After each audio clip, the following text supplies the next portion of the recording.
Welcome to NTD Newsroom. I'm Don Man. We are now 1 month into the government shutdown. Some areas are planning to use local funds to pay for food stamps. And President Trump is now calling for Republicans to slash the Senate's 60-vote threshold, a move Democrats tried during Biden's first 2 years.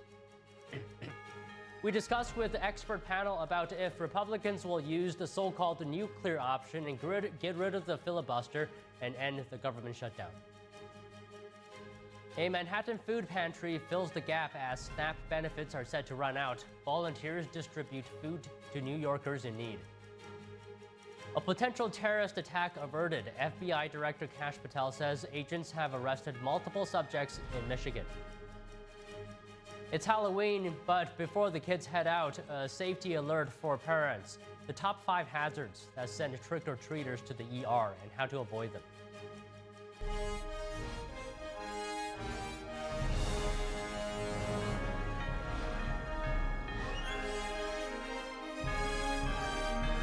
This is NTD Newsroom, live from our global headquarters in New York City. Thank you for joining us today. Earlier, while aboard Air Force One to Mar-a-Lago, President Trump spoke with the press. Let's take a look.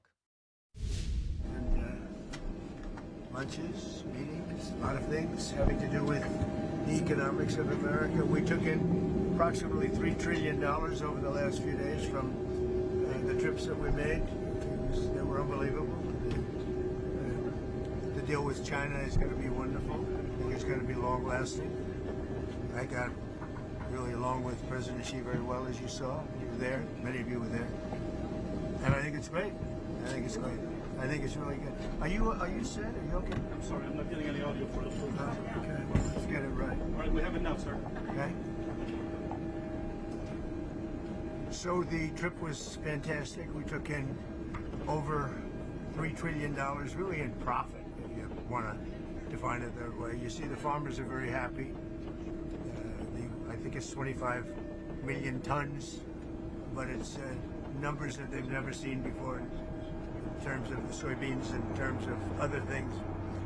We have numbers coming to our farmers that the farmers have never seen before from China. Our farmers are very happy. I suggest that they go out and buy larger tractors and more land. Okay?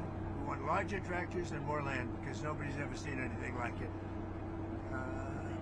I've given China great incentives to hold down the fentanyl, get rid of it ideally. You know, a lot of people don't know it's used as an anesthesia, it's used as a lot of things. A lot of good things happen, but unfortunately when it's developed a certain way, a lot of bad things happen. Because a lot of people would say, well, why is it made? I mean, it's made for a lot of good purposes, but it also has some very bad purposes when you design it a certain way and people can take it and design it. So China's working very hard on that. I really believe that. And they have an incentive. I'd love to get rid of the extra 10%. I put a 20% penalty on. I had a great conversation about it with President Xi yesterday. And I'd love to get rid of the other. As soon as we see that, we'll get rid of the other 10%. Other than that, we haven't cut the tariffs at all with China. But we're going to have a great relationship with them, I think, for a long period of time. If we have a smart president, we'll have a great relationship. If we don't have a smart president, which is also a very strong possibility, then we won't have a great relationship. But China is, the meeting with China was incredible. The meeting with Japan, incredible. And the meeting with South Korea, likewise, incredible, all of them. And trillions of dollars are coming back to our country because of those meetings. And we have others planned with other countries, but those are big ones. And the meeting with China was one that everybody wanted. The meeting with the new Prime Minister, who's fantastic, of Japan, could not have gone better. We've worked out our deal. And South Korea, you saw the way we were treated. Our country is respected again. When they treat me with that kind of respect, they're treating our country with that kind of respect, which is much more important. And our country is respected again. Do you have any questions? There are reports that you are considering strikes within Venezuela. Is that true? No. That you made a decision on that? No, it's not true. Mr. President, on the nuclear strikes, the nuclear tests that you were talking about, are you talking about literally resuming underground nuclear detonation tests? You'll find out very soon, but we're going to do some testing. Yeah, other countries do it. If they're going to do it, we're going to do it. Okay, you can't clarify whether you'll resume. I'm not going to say yet. I mean, I know exactly what we're doing, where we're doing it, but other countries are doing it, and if other countries do it, we do it. Do you have any more details on the FBI thwarting that terrorist attack in Michigan that was set to happen over the weekend, Halloween weekend? The FBI. We're catching people before they ever start. Yep. Mr. President, your response to Viktor Orban saying he will ask for an exemption from U.S. sanctions on Russian oil? He has asked for an exemption. We haven't granted one, but he has asked. Victor, he's a friend of mine. He's asked for an exemption. What else? Mr. President, on Venezuela. Yeah, please. What did you talk about with Prime Minister Carney? Are you and Canada going to resume negotiations? No, but I have a very good relationship. I like him a lot. But you know what they did was wrong. He was very nice. He apologized for what they did with the commercial, because it was a false commercial. You know, it was the exact opposite. Ronald Reagan loved tariffs, and they tried to make it look the other way. And he did apologize, and I appreciated it. We had a great dinner, you know, with other countries, as you know. And I think we have a very good relationship personally. I think that what they did was wrong, but he apologized. On the SNAP benefits set to expire tomorrow, folks are talking about putting out about canned goods and non-perishables for trick-or-treaters. Is there a possibility, like you did with the military, moving around funds, is there a possibility to do that? Well, there always is, but all the Democrats have to do is say, let's go. I mean, you know, they don't have to do anything. They don't have to agree. All they have to do is say, the government is open. And we only need 5 Democrats, but they're, you know, they've become a radical left party. They really have, they've become a very radical left partner. And they've lost their minds. They've lost their minds. All they have to do is say, the government is open, and that's the end of it. And, you know, largely, when you talk about SNAP, you're talking about largely Democrats. But I'm president. I want to help everybody. I want to help Democrats and Republicans. But when you're talking about SNAP, if you look, it's largely Democrats. They're hurting their own people. Thank you very much, everybody. Thank you, Mr. President. We're now 1 month into the government shutdown, with food stamps set to lapse. Some local governments are resorting to emergency measures. President Trump is calling for Republicans to use the so-called nuclear option to bypass votes needed from Democrats in the Senate. NTD's Melina Weisskopf reports. Lawmakers in Washington, D.C. out of session amid a stalemate and a month-long government shutdown. It means that tens of millions of American families will struggle to keep food on the table because the SNAP program benefits will run dry.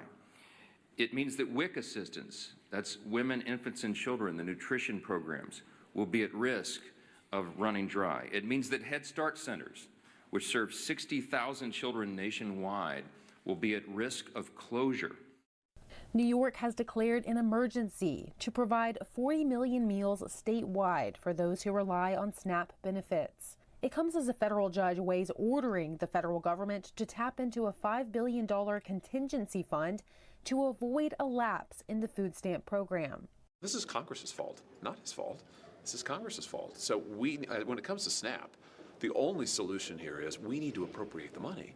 Senator Hawley is pushing a bipartisan bill to fund the program until the shutdown ends, but Republican leadership hasn't put the workaround bill on the floor. It's a bill I'd happily support and vote for. And as soon as Thune would let Hawley put it on the House floor, it will pass. Plain and simple. Leader Thune says Republicans' short-term funding bill already addresses SNAP benefits. And we've tried to do that 13 times. And you voted no 13 times. This isn't a political game. These are real people's lives that we're talking about. And you all have just figured out 29 days in that, oh, there might be some consequences. Thune says while talks at the leadership level are stalled, it appears bipartisan talks with rank-and-file Democrats are gaining steam. President Trump, though, is done waiting for Democrat buy-in. He's now calling for Republicans to slash the Senate's 60-vote threshold, called the nuclear option. On a late Thursday post, he wrote, "It is now time for the Republicans to play their Trump card and go for what is called the nuclear option. Get rid of the filibuster and get rid of it now." Democrats tried to eliminate the filibuster during Biden's first 2 years, but 2 Democrat holdouts rejected the move. It would allow for the majority party to pass any legislation on a simple majority vote. Some warn it could erode constitutional guardrails that keep the Senate as a deliberative body. Reporting from Washington, D.C., Melina Weisskopf, NTD News. Agriculture Secretary Brooke Rollins addressed Americans a day ahead of the lapse of SNAP benefits. She explained why the Department of Agriculture cannot use contingency funds to cover the food stamps.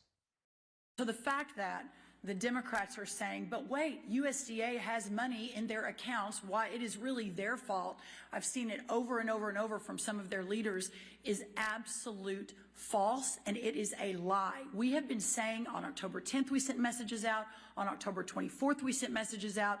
These benefits end on November 1st. Now, let me get down into a little bit of the details on that to better explain. So there is a contingency fund at USDA, but that contingency fund, by the way, doesn't even cover, I think, half of the $9.2 billion that would be required for November SNAP, but it is only allowed to flow if the underlying program is funded. It's called a contingency fund, and by law, contingency fund can only flow when the underlying fund is flowing. So, for example, Rollins said her message to America is that the government is failing them right now, and poverty is not a red or blue issue.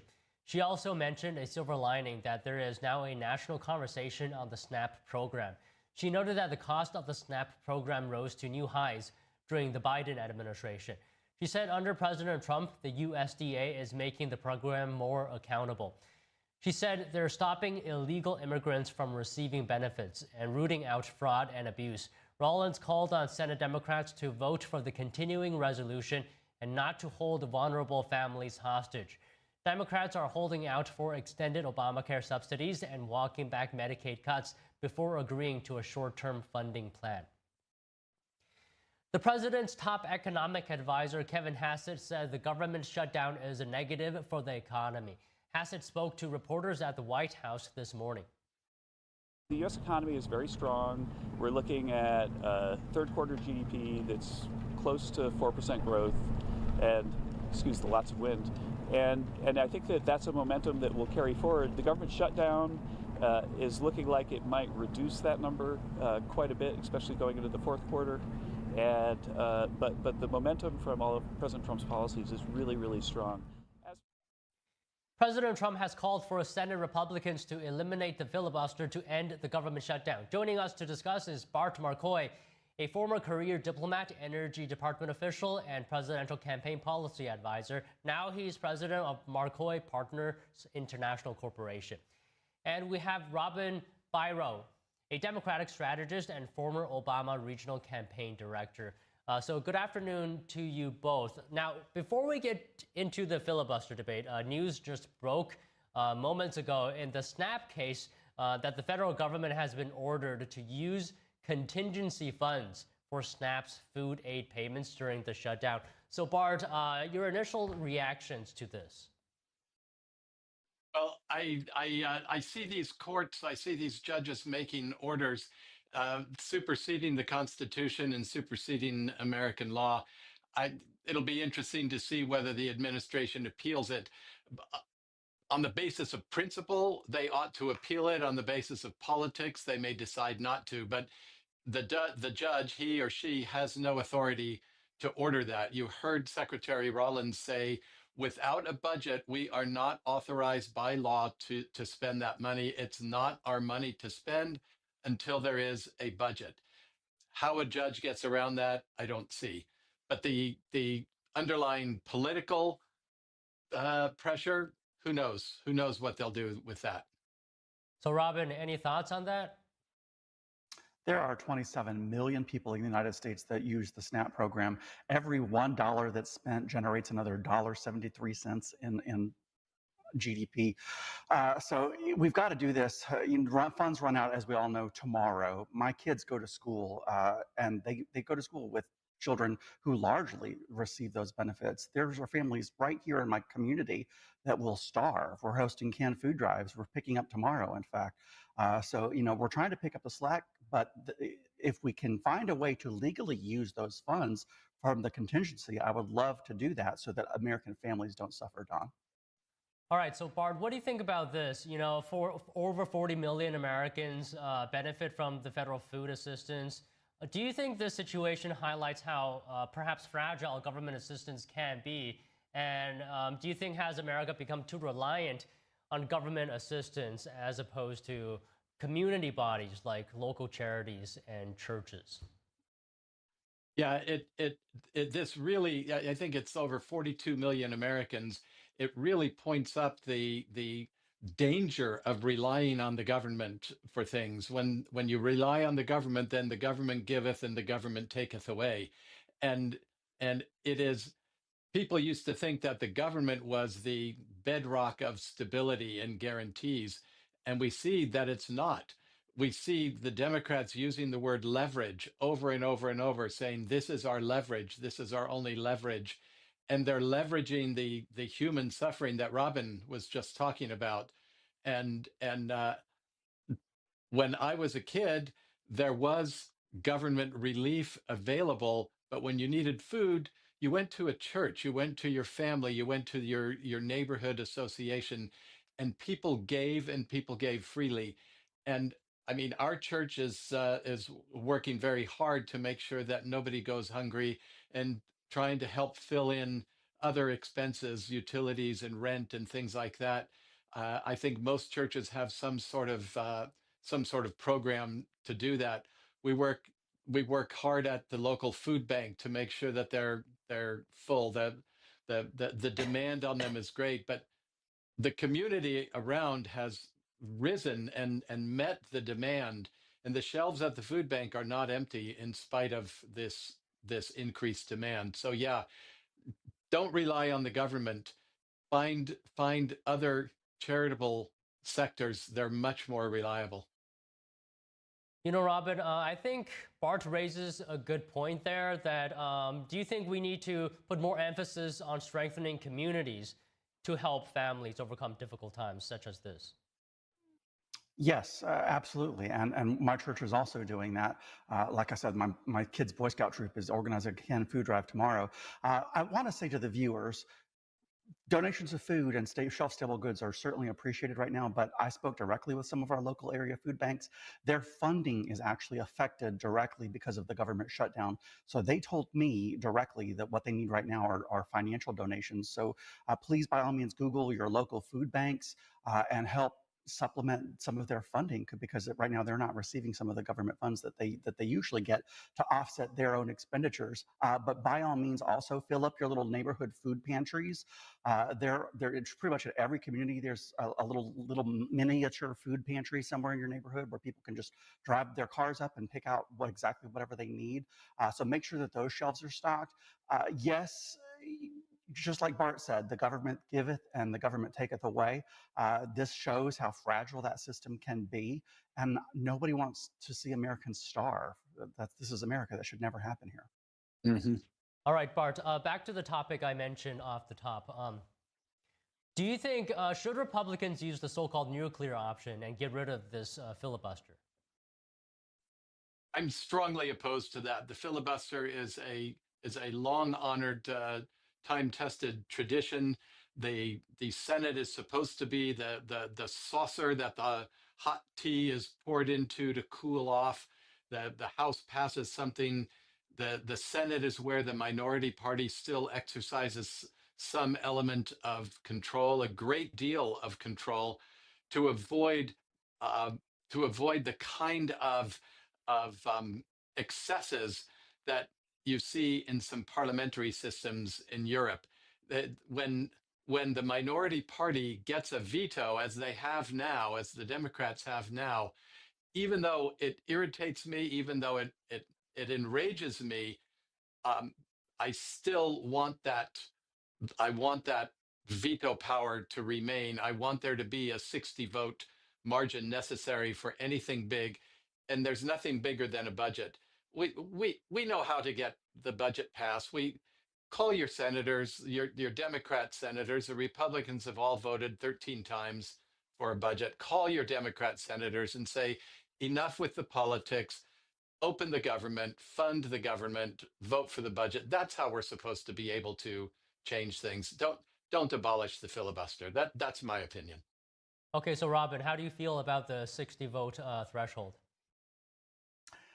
Bart, I'm literally going to be stealing your talking points about this and using them on my next segment because that is exactly how I feel. Thank you so much. You made my life You're easier. welcome to them, Robin. Yeah, exactly. We were in this position as Democrats, and I disagreed with my party then wanting to use the nuclear option at that time during Biden's first 2 years. And if I were, in a representative right now elected, I would still feel strongly, just like Bart said, that we need to preserve the filibuster. It exists for a good reason. Yes, I'm extremely irritated with what's going on right now. I don't like that politics are being played in times like this. It's been over a month. This is getting to be ridiculous. But I think there are ways that we can negotiate some things out here. There's one thing right away. There's a so-called poison pill in this bill whereby the President of the United States would not have to abide by lower court orders if this bill were to pass. I think that needs to go because we wouldn't want, I'm sure Republicans would not want that used against them if they lose power in 2028 and a Democratic president then has the ability to not abide by court orders. There are things like that. Let's get rid of that, see if there's any wiggle room here where we can negotiate because we've got to do something. We're in gridlock. All right, so Bart, you made your position very clear, but how do you respond to President Trump saying if Republicans don't do it now, Democrats will just do it in the first day they take office? They might, and we can't control that. They have done it before. They did it with judges. Harry Reid changed the rules of the Senate to abolish the filibuster for confirming judges. Came to regret that very quickly. Mitch McConnell, the people call him the turtle. I got to say, I've had my differences with Mitch McConnell, but he sure was right. He said, "You're probably going to regret that, and it'll probably be sooner than you think." And boy, was he right. A year and a half later, President Trump was in office, and he nominated 3 Supreme Court justices that went through on a majority vote. If there had been the filibuster, if Reid had not abolished the filibuster for judicial confirmations, we would have had 3 very different justices on the Supreme Court. I'm glad they're there. I like having them there. I think they're restoring a balance to the court. But yeah, the Democrats might do it, but we can't stop them. We can stop ourselves from doing it. And you start on that slope where each side is doing it every time they have control, and then it becomes a very slippery slope. So Robin, you and Bart are very much aligned on this issue, so let me play the devil's advocate's part. What do you say to the argument that the filibuster is often used as an obstruction tool?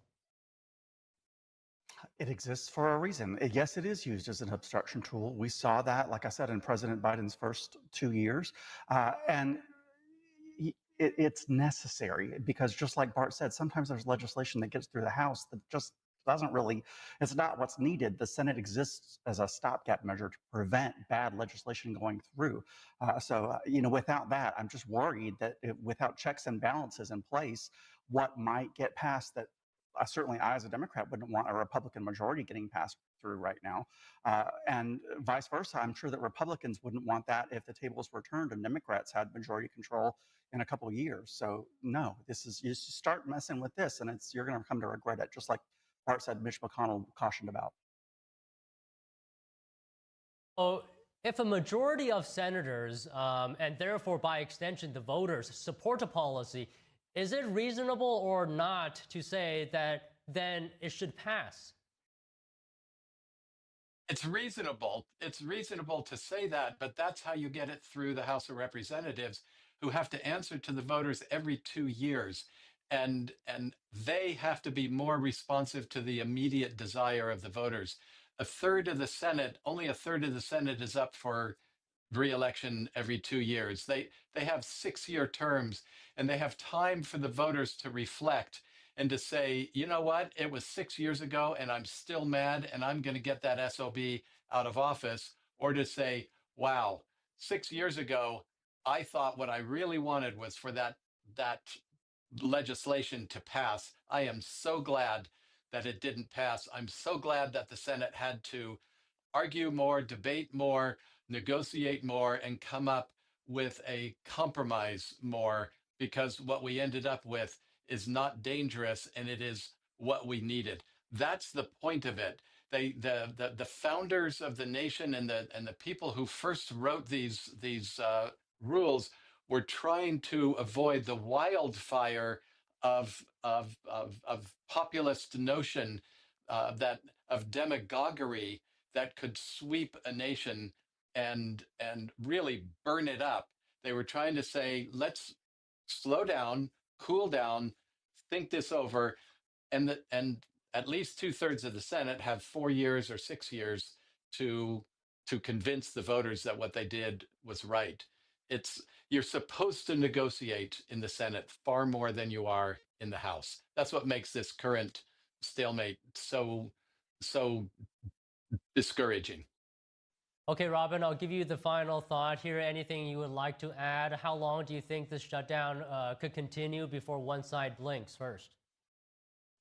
I really hope not much longer. I hope not longer than a week or so, Don. I would also, Bart urged you to call your Democratic representatives. I would also urge people to call their Republican ones. The ACA subsidies are set to expire. Insurance premiums under the ACA, which is also known as the Obamacare. A lot of people, for some reason, don't understand that they're one and the same. The ACA is Obamacare. Contact your Republican representatives.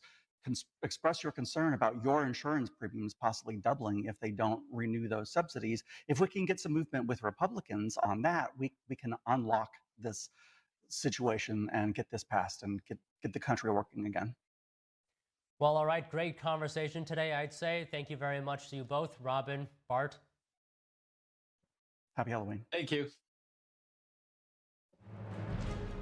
How one teacher transformed a high school journalism class into a media powerhouse. Her hands-off approach and trust in students helped shape a generation of creators and innovators. We'll have that after this break.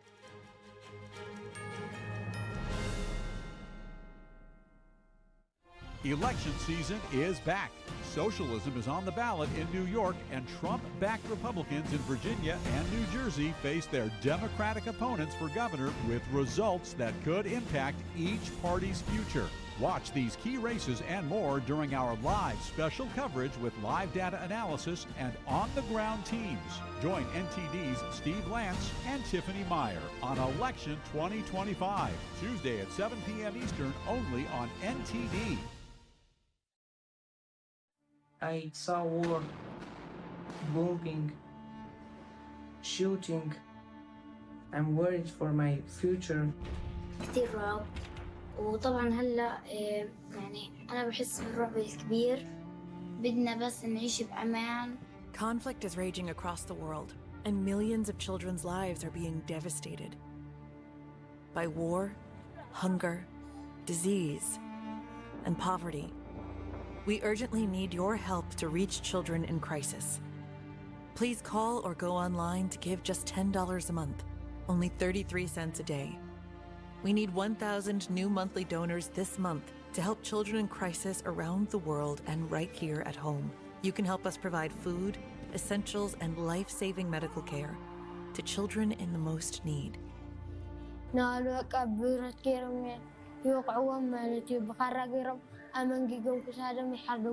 حريتنا يعني بدنا نعيش زي كل الأطفال بدنا نعيش بحرية وأمان. In the darkest times, children suffer the most. You can help by calling right now and giving just $10 a month. All we need are 1,000 monthly donors. Please call or go online now. Your donation today can help secure additional grants, which can multiply the impact of your support up to 10 times. And when you call with your credit card, we will send you the Save the Children tote bag as a thank you for your support. وعيت على هاي الدنيا القصف والنزوح والصيام. أتمنى نعود على بلادنا. شايف لك إنه هذا مستحيل. Your small monthly donation of just $10 could be the reason a child in crisis survives. Show them they're not alone. Please call or go online to givetosave.org to help save lives. According to ancient Chinese medicine, Purslane is considered a medicinal herb and is used to help lower cholesterol, improve vascular functions, and prevent diabetes. Perilla seeds can nourish the lungs and spleen. It is used to treat asthma and improve pulmonary functions. Puritang green vegetable omega-3 is made from purslane and perilla seeds from Hwangmae Mountain in South Korea. It contains over 90% of omega-3, 6, 7, and 9. The highest concentration possible without chemical additives. The soft gel is made of natural seaweed. It is 100% organic and vegan. Both adults and children can take it with peace of mind. Ancient recipes were passed down from heaven to bring prosperity and longevity. Puritang green vegetable omega-3.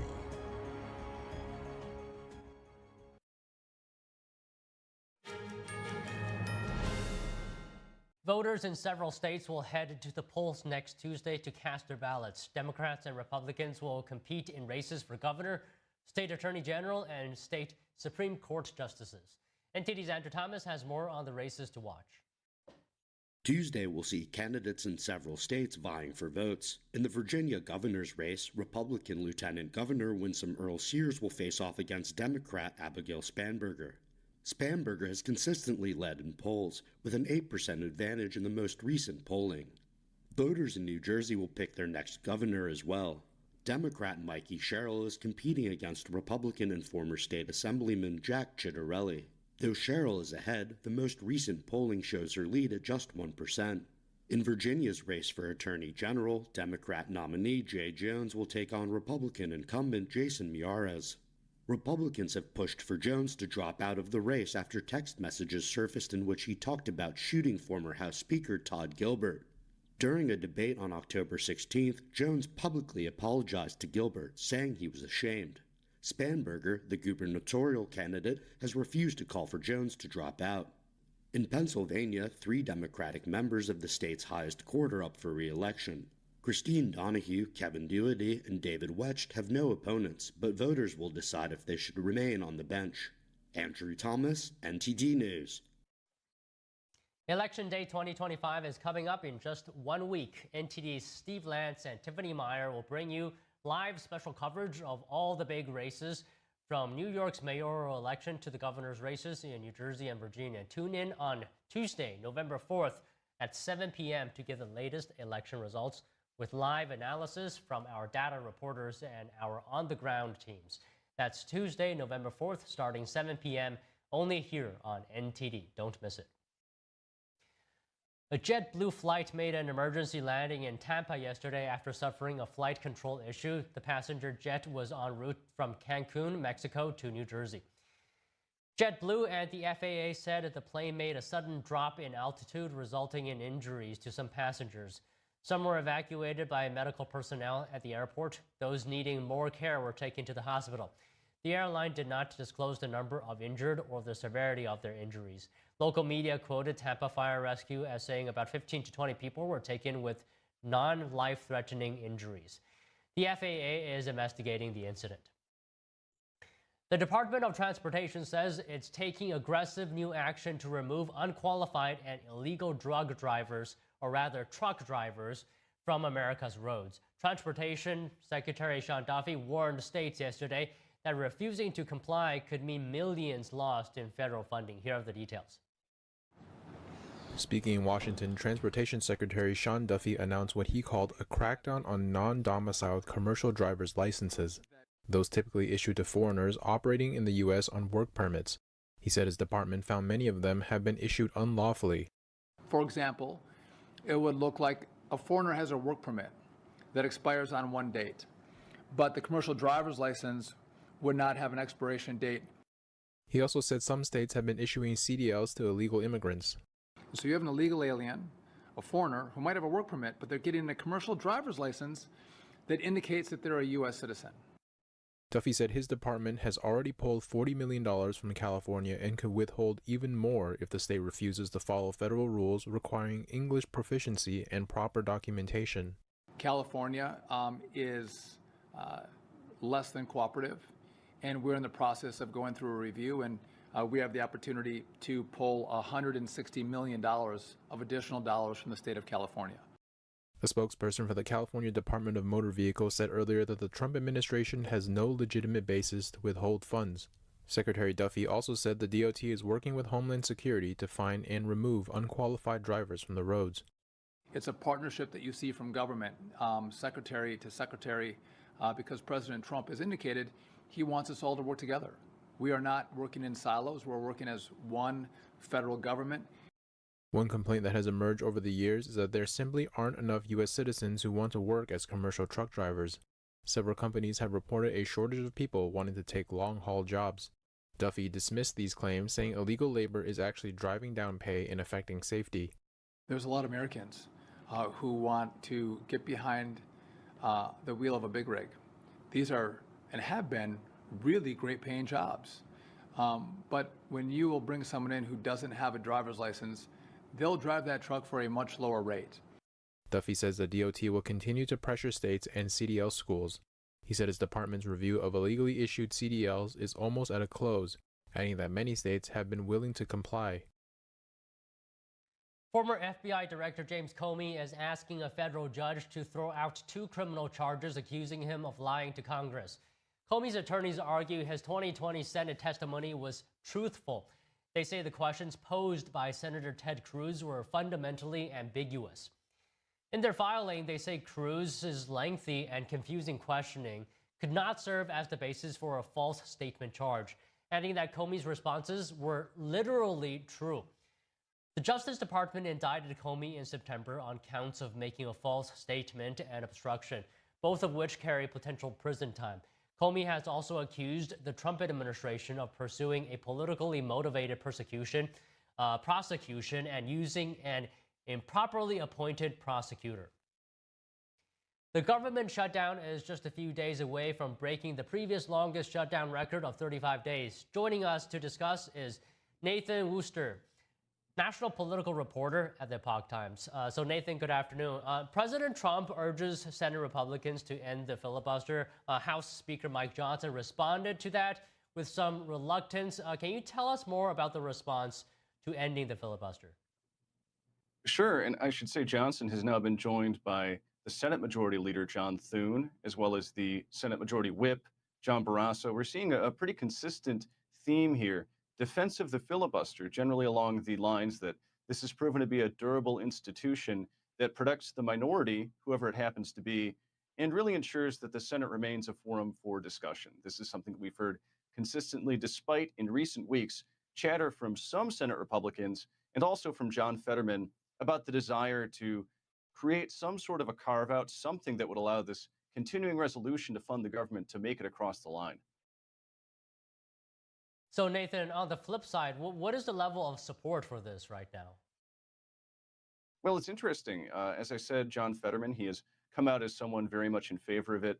You also have some of the more conservative House Freedom Caucus people in the House who are defending it. It should be emphasized that they, like Johnson, really have no say when it comes to the filibuster because that is a Senate matter. But just recently, Chip Roy, he, in a press conference with reporters, stressed that he feels there should be something to ensure that the 60-vote threshold is not an issue just for, say, funding the government. And it should be noted that when it comes to this particular bill, the Republicans have managed to get 3 senators who caucus with Democrats, including Fetterman, but they have not been able to hit that 60-vote threshold. And thus, the shutdown, this lapse in government funding, has continued to drag on for weeks. So Nathan, all things considered, let me ask you this. What's easier in your mind for ending the shutdown for Republicans, getting 5 votes or ending the filibuster? Well, this past week, it has seemed as though chatter was picking up. Some of that has to do with some major deadlines coming up. The potential, at least, for SNAP benefits, food stamps is reopened. So I think looking right now at the state of play, getting those 5 votes, that seems more plausible than a change to the filibuster. Certainly now that we have a lot of prominent Senate Republicans, also John Curtis and James Lankford, the vice chair of the Republican Conference, coming out in strong support of the filibuster. So Nathan, can you tell us a little bit more about the current funding proposals that are being debated? Republicans' continuing resolution to maintain current funding versus Democrats' proposal to increase healthcare spending? Yes, so at the very beginning of this shutdown drama, we had these competing bills, both appearing quite frequently for votes. The Republican Continuing Resolution, or CR, this would basically maintain current funding, which Rand Paul and Thomas Massie, two more libertarian-leaning Republicans, they objected to that. They said that this is the maintenance of Biden-era funding. And by contrast, the Democrats' bill, that would address those ACA subsidies, along with other issues on healthcare, Medicaid, for example. And Republicans can look at that and they can say accurately that this would roll back many of the things that they accomplished over the summer through their reconciliation bill, which, of course, by its very nature as a reconciliation bill, it was just a product of Republicans negotiating with Republicans. It was a mechanism, essentially, for Republicans to be able to get something across the line in the Senate with a simple majority, rather than having the sort of partisan standoff that we're seeing right now between the GOP and the Democrats. So Nathan, can I ask you, what is the most pressing matter right now, or matters, that's creating urgency, pushing lawmakers to get the government open? Well, there are a few things. I mentioned SNAP and the open enrollment period for health insurance, but two others would be air traffic control. Just recently, air traffic controllers received a $0 paycheck. And so understandably, many of them are going absent. They're working other jobs to put food on their tables. And that's driving a lot of flight cancellations and delays. And certainly if the shutdown continues through Thanksgiving, we could see a real fiasco at the nation's airports, along with concerns over safety. And then aside from that, military pay, there's remained a bit of a question mark over that. Vice President Vance just recently said that the military's payday, which is in fact the 31st, is going to be met this time. But Treasury Secretary Scott Bessent, he recently cautioned that given what they have been able to do so far, they could run out of funds. They could be unable to pay the troops at the November 15th pay date. So those are two other big factors to keep an eye on. Okay, so in regards to SNAP, will the Department of Agriculture use contingency funds to keep SNAP running? We just got news that the federal government has been ordered to do so. Yes, and this was a big point of contention between Democrats and Republicans. Just this morning, Agriculture Secretary Brooke Rollins, she appeared alongside Speaker Johnson to argue that, in fact, legally, the administration is not authorized to use that contingency fund because it's ultimately contingent on a funding stream that was not effectively reauthorized. But of course, now we've seen this move from a judge at this late hour ahead of the possible pause in SNAP benefits. So it certainly seems as though all else being equal, unless there's an appeal or some other development very soon, that those SNAP funds will be coming, and I imagine they would be coming from that contingency fund. Well, all right, Nathan, always great to speak with you. Thank you for your time today. Absolutely, Don. Glad to be on as always. A potential terrorist attack averted. FBI Director Kash Patel says agents have arrested multiple subjects in Michigan. Stay tuned for more news after this quick break.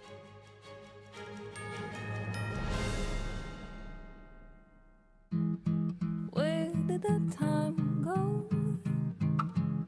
Somehow I lost all those years. Where did the time go? I don't know how I got here. Or how did I get here?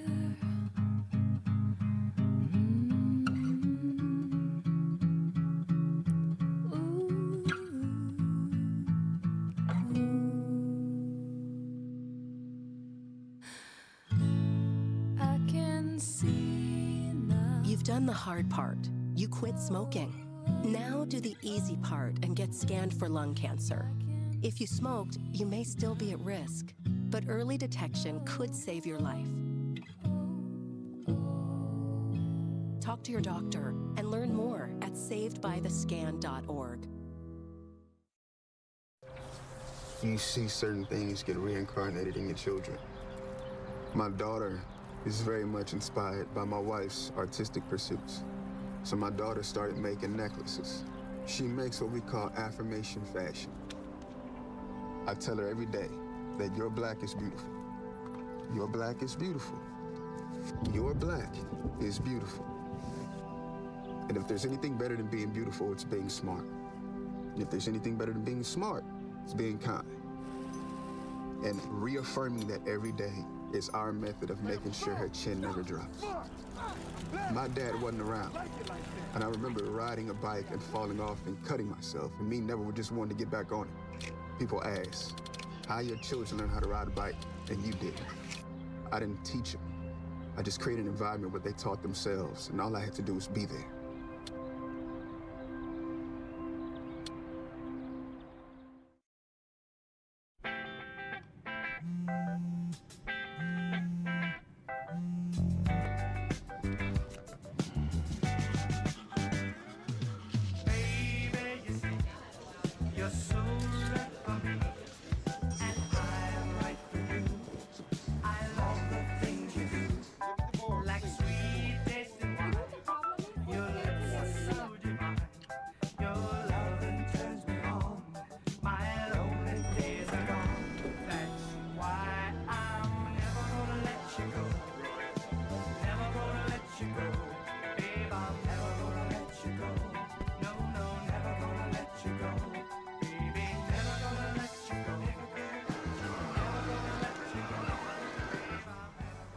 Here you go.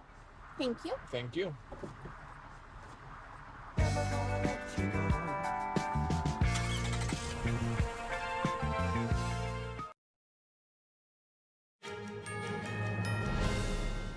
Earlier this afternoon, President Trump arrived in Palm Beach, Florida, and talked to the media briefly. Let's take a look at what he said. Happy Halloween and all of that. So we had an amazing trip. We had incredible meetings with President Xi of China. As you know, with the brilliant new Prime Minister of Japan, we just had a great time. And with the President of South Korea, we had an amazing journey. We also saw a lot of other countries. We brought back home with us trillions of dollars, trillions, many trillions of dollars. And our country is doing well. The shutdown proceeds because the Democrats just don't know what they're doing. I don't know what's wrong with them.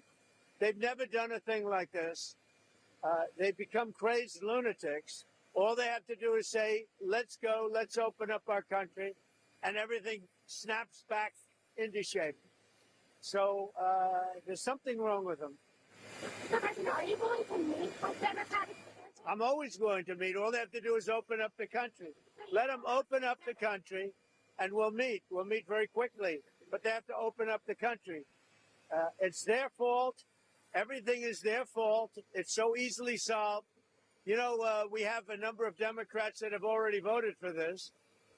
But the Republicans are very unified. They're very strong.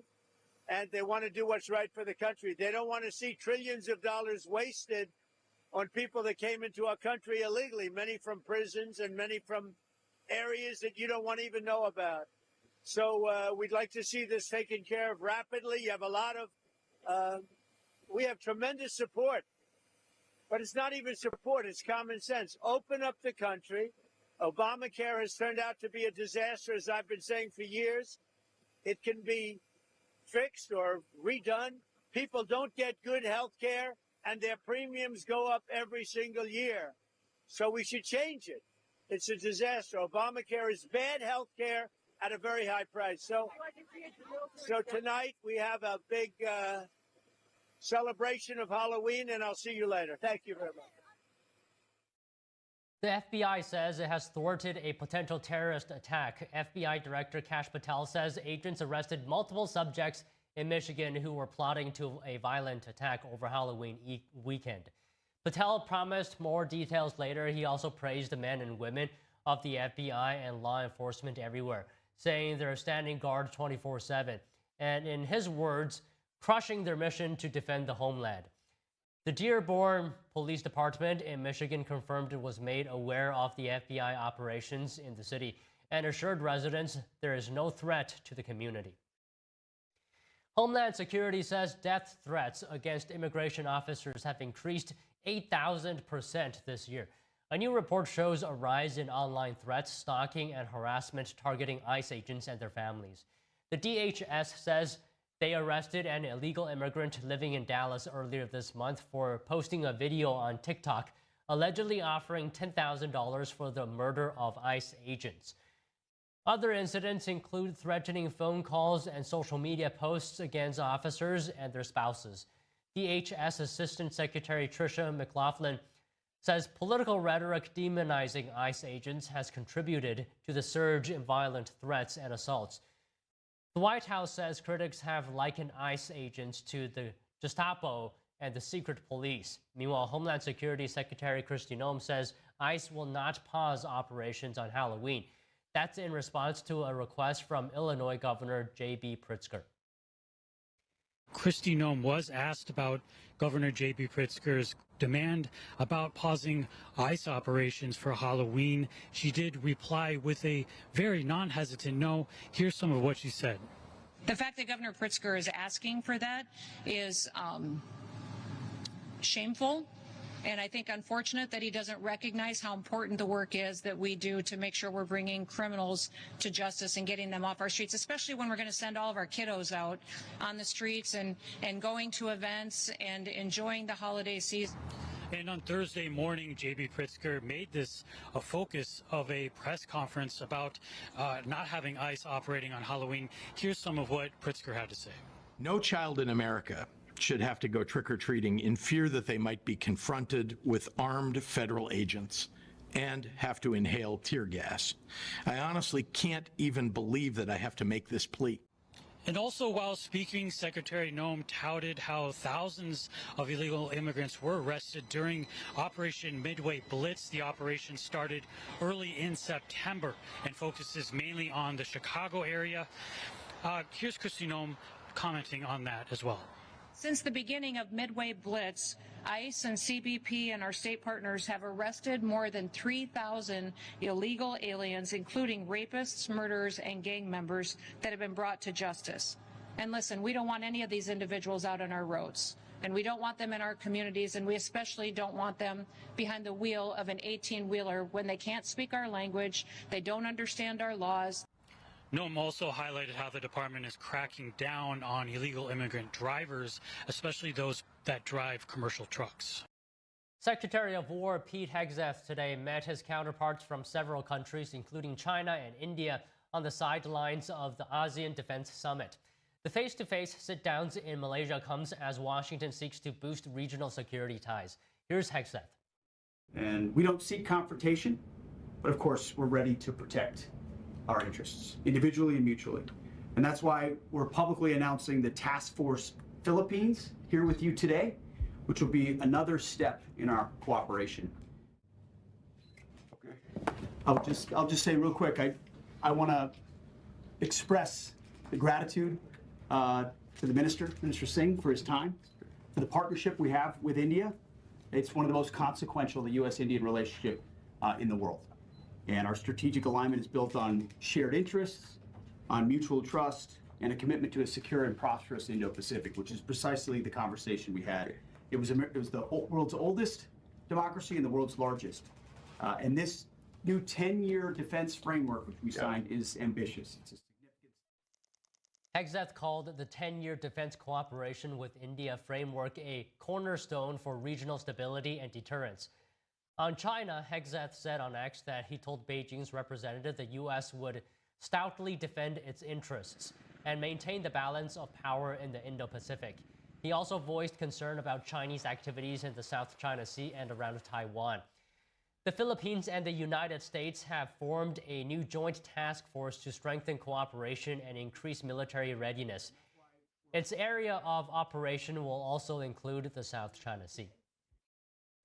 President Donald Trump has announced a change at the White House. The president took to Truth Social to show off the renovation. Trump posted, quote, "I renovated the Lincoln bathroom in the White House. It was renovated in the 1940s in an Art Deco green tile style, which was totally inappropriate for the Lincoln era." The president posted photos showing the change. Trump said, quote, "I did it in black and white polished statuary marble. This was very appropriate for the time of Abraham Lincoln, and in fact, could be the marble that was originally there. The announcement comes as other renovations are underway at the White House, including the construction of a new ballroom. It's a fun and frightful day, but Halloween can also be dangerous for little ghosts and goblins. Today, we have 5 dangers to avoid to keep trick-or-treaters safe tonight. Take a look. It's a day filled with carved pumpkins, costumes, and candy. But before you head out this Halloween, make sure your trick-or-treaters stay safe. It can be dangerous for lots of different reasons. Dr. Manisha Agarwal with Children's Healthcare of Atlanta says there are 5 Halloween hazards to keep in mind today. First, costumes can cause a child to trip, so she says to make sure it fits properly, and if there's a mask, make sure the child can see through it. Second, nighttime visibility is a hazard, so make sure the trick-or-treater can be easily seen at night, even if their costume is dark. Think about adding reflective stickers and other designs that might make it easier for your child to be spotted by people who might be driving by. Third, being a pedestrian at night can also be dangerous. Agarwal says to stick to sidewalks, go over how to safely cross a road, and if there's a car, make eye contact with the driver before crossing. It's also really important to remind our older kids and teens to stay off their phones. Yes, distracted driving is a thing, but so is being a distracted pedestrian. Fourth, some candies can be a choking risk to young children, especially if they're running around. So Agarwal says to keep treats like hard candies away from little ones. And finally, watch out for cannabis, which can look like candy. It's really important to carefully check the labels of your child's candy or any other goodies they bring home. And according to Dr. Agarwal, all adults have a responsibility to keep kids safe from these Halloween hazards. If you're driving, slow down and look for children and think about the candy you're handing out to young trick-or-treaters. Consider having a separate option for them if your treats could be a choking hazard. And Arkansas is aiming to become a hub for lithium in the U.S. What challenges it faces and how it plans to overcome them. Find out more about that after this break.